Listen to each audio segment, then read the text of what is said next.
Les amis, j'espère que vous allez bien, que tout se passe pour le mieux pour vous. Il est 3 heures passées du matin. Il est... attendez. 3h11 du matin. Je suis en train de bousiller ma nuit pour ma dernière journée de vacances. Le Real Madrid va me donner des maux de tête interconsidérables. Je vais péter les plombs avec ce club cette année. Les gars, il va falloir un petit peu revenir sur quelque chose. Déjà, il y avait un gros débat. Il y a un gros débat sur le penalty du début du match. Moi, j'ai été clair là-dessus. Pas besoin de parler une heure. Il y a penalty pour le Celta Vigo. Il y a clairement penalty pour le Celta Vigo. Et il n'y a pas de débat. En fait, Lounine touche l'attaquant. Et à partir de ce moment-là, l'attaquant était en train de le dribbler. Qu'il aurait eu le ballon derrière ou pas, en soi, c'est pas le débat. C'est pas le débat, ça on s'en fiche. Il y a penalty et ça me saoule en fait. Ça me saoule parce que derrière ça vient amoindrir encore une fois le but de Kylian Mbappé qui est vraiment en forme, qui est vraiment de retour. Et moi ça me dérange. Ça me dérange parce qu'en fait à chaque fois il y a quelque chose qui vient à perturber. Même ce match-là, encore une fois, c'était à deux doigts de faire oublier le positif à cause de certaines choses, de décisions d'arbitrage, de la VAR, de certains soucis, moi, qui me saoulent, je vous dis la vérité. Quand je vois le penalty qui n'est pas sifflé, je pourrais, au fond, me dire « Oh bon, t'as marqué derrière », mais quand il y a le penalty qui n'est pas sifflé et que derrière t'as la balle du contre, je sais qu'il va y avoir but. Que c'est toujours comme ça, en fait. C'est toujours comme ça, et franchement, ça devient problématique. Donc maintenant, les gens vont parler de l'arbitrage, et sur cette action-là, il n'y a pas de débat, il y a péno. Et ça change tout le match. Et le Real ne met aucun rythme dans ce match-là. C'est quand tu as mené au score grâce à une action individuelle, l'action individuelle qui a suivi le penalty non sifflé, qui ensuite te remet dans le peps du match. Et donc après, oui, on peut juger un match, mais c'est faussé par quelque chose qui est perturbant en fait au début. Et moi les gars, je dis les choses, hein, je suis pas là pour... J'ai rien à gagner à cacher quoi que ce soit, je suis pas là pour l'image ou pour les réseaux, je sais pas quoi. Je suis pas comme certains qui se taisent quand c'est pour eux et qui parlent beaucoup quand c'est les autres pour faire croire que ça touche que les autres. Je suis pas comme ça. Je dis ce que je pense. C'est ma vision comme ça. C'est ce qui est important pour moi. Bref, le Real Madrid s'en sort malgré tout. On a quand même un Kylian qui, je trouve, est de retour à son niveau. Il est de retour à son niveau.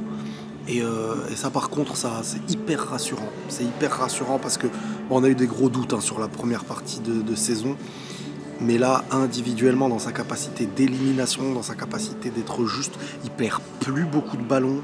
Il réussit ce qu'il veut faire, il sait jouer en une touche, il sait construire, il sait être numéro 9 dans ses déplacements. Et puis il y a une volonté physique qu'il a retrouvée. Il y a du pressing, il y a une volonté de toujours renouveler des appels. Non, vraiment, ça par contre, je trouve que faut le dire quoi. Et puis même, je trouve qu'il arrive à mieux s'entendre avec Vini. Je trouve qu'il arrive à mieux s'entendre avec Vini, même si Vini n'est pas encore dans un gros match. Il tient pas sur la largeur du match. Il met son but avec justesse. Encore une fois, initié sur la passe de Kylian et le contrôle sublime de Brahim. Et derrière, il se retrouve face au goal, il met son but. Le premier but de Kylian aussi, il part de loin individuellement. Il élimine très facilement son vis-à-vis maintenant. Quand il a un gars devant lui, en fait, il retrouve l'explosivité de quand je vous disais être maître du ballon. Et ça, il ne l'avait plus depuis un certain moment. Donc ça me fait plaisir de le voir retrouver ça. Mais par contre, sur l'aspect collectif, l'équipe, les gars, hormis, comme je vous dis, ça y est, t'as le peps d'avoir mis ce premier but, mais le rythme est lent, tu fais pas énormément de différence, t'arrives pas à dédoubler aussi facilement. Alors Fran Garcia, je suis pas un grand fan, mais il est à 100% de son niveau. Ça veut dire qu'il fait au mieux de ce qu'il peut faire, et franchement, dans les matchs comme ça, il fait quand même du bien. Voilà, faut l'admettre malgré tout. Et il fait ce qu'il faut, et dans les matchs comme ça, moi je trouve qu'il a fait ce qu'il fallait. Il a fait un bon, voire un très bon match. c'est bien pour lui. C'est bien pour lui. On sait que ça va pas être un titulaire au Real sur les prochaines années et tout, mais ce qu'il fait, il le fait au maximum de ce qu'il peut faire. Et il le fait bien dans les matchs comme ça, malgré tout. Maintenant, tu te fais remonter, quoi. Et ça, c'est un problème. Tu te fais remonter, ça, c'est un très gros problème. De se manger une remontada comme ça dans les dernières secondes. Asensio en défense, il est bon, mais parfois trop dans l'excès de dégager en force, trop dans l'excès de taper, l'excès d'agressivité. Pourtant, il a du ballon. Mais son excès d'agressivité, parfois dans les moments comme ça, ne doivent pas faire pencher la balance dans le côté manque de concentration. Je suis quand même content de retrouver Tchouaméni en milieu défensif, les gars, parce que mine de rien, ça apporte devant la défense quelque chose de solide. Je trouve qu'il a fait malgré tout un bon match aujourd'hui. On sent au début du match qu'il est encore dans les doutes qu'il avait, mais au fur et à mesure du match, il est revenu vraiment important à son poste. Et on est beaucoup, et moi le premier, à avoir dit il faut qu'il joue en défense, c'est là où en vrai il est chaud et tout, mais non, il est pas défenseur central. Et même quand il n'est pas à son niveau, cette capacité physique apporte devant une défense un supplément physique et défensif. Et voilà, c'est important, même si parfois il n'est pas toujours juste. Aujourd'hui, en tout cas, je trouve qu'il a fait malgré tout un bon match.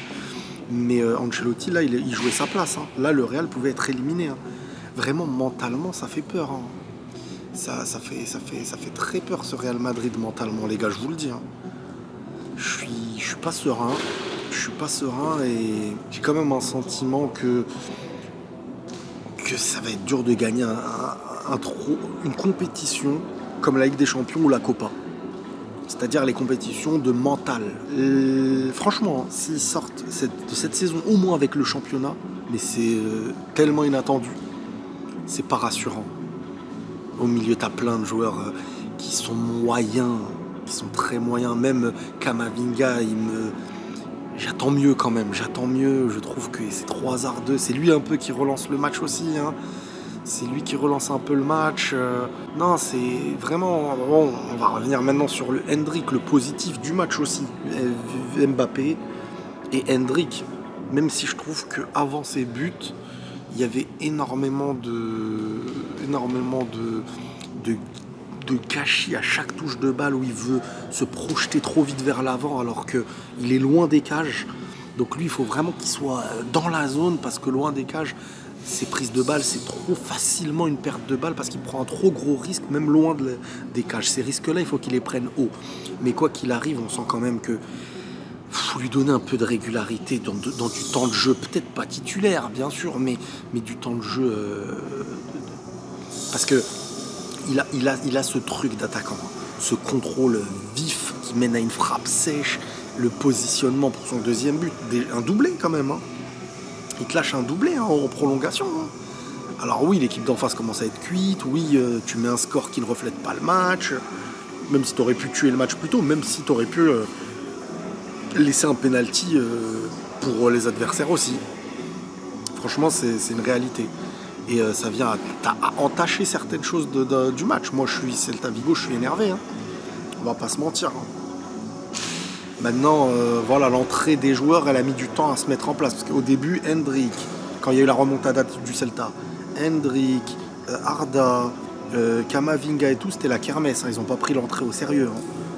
Et c'est pas la première fois dans la saison où les entrées, parfois, n'ont pas été prises au sérieux quand tu crois que le score est acquis.